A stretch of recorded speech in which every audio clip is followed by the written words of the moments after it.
people, welcome back to another video. So today's video is all about Goperform. So చాలా మంది Goperform H1 goal set అయితే చేసుకోలేకపోతున్నారు because ఆ time అనేది అయితే మనకి అయిపోయింది కాబట్టి మనకి సెట్ చేసుకోవడానికి అయితే రాదు, డిసేబుల్ అయిపోతుంది.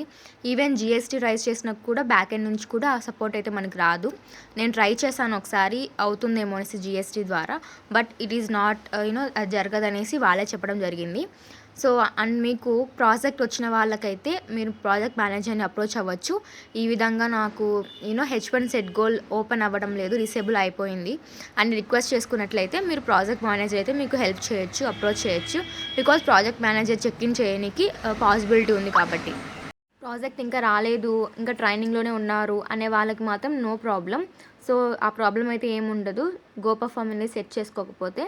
సో ప్రాజెక్ట్ ఉన్న వాళ్ళు మాత్రమే ప్రాబ్లం అయితే ఉంటుంది. మీ మేనేజర్ని అయితే అప్రోచ్ అవ్వచ్చు. ప్రాజెక్ట్ లేని వాళ్ళైతే మీరు కామ్ అయితే ఉండొచ్చు బికాజ్ మీకు ప్రాజెక్ట్ ఇంకా రాలేదు కాబట్టి. వన్స్ ప్రాజెక్ట్ వచ్చిన తర్వాత మీరు ఆ ఇష్యూని అయితే మీ ప్రాజెక్ట్ మేనేజర్తో చెప్పుకోవచ్చు. This is all about the video guys. I hope you understand. So మీరు టెన్షన్ అయితే పడకండి. చాలామంది గోపర్ఫార్మ్ సెట్ చేసుకునే వాళ్ళు చాలామంది ఉన్నారు H1 goals. So H2 goals అయితే సెట్ చేసుకోండి. This is all about the video guys. Thanks so much for watching. See you soon with the next video. Bye.